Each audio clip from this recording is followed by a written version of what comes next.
నా అనుమానం నిజం కాకుండా నువ్వే చూసుకోవాలి. నా సందేహాలన్నిటికీ నువ్వే నాకు పరిష్కారాన్ని ఇవ్వాలి. ఇదే నాకు దొరికిన చివరి అవకాశం. నువ్వే నన్ను కాపాడాలి.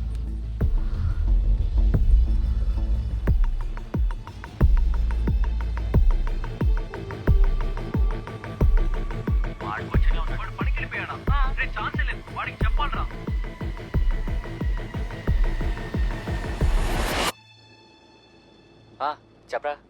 రే మార్టిన్, మనం బాగా ఇరుక్కుపోయాం. ఏమైందిరా? ఇప్పటికే తను నన్ను 3 సార్లు ఇదే ప్రశ్న అడిగింది. మళ్ళీ మళ్ళీ అదే అడిగి గొడవ చేస్తోంది. ఊరికేరా? అస్సలు కాదు. సరేరా, అందుకు నువ్వెందుకు టెన్షన్ అవుతున్నావు? నువ్వు చేసిన పనికి నేను లోపలికి వెళ్ళడానికి రెడీగా లేను. వాడేడి? వాడు కొచ్చిన్లో. వాడు పనికి వెళ్ళిపోయాడా? రే ఛాన్సే లేదు, వాడికి చెప్పాలరా. నీకెవడా పిచ్చి పట్టిందా? అది జరిగి చాలా రోజులు అవుతోందిరా మామ. అది రూఫినాల్ 24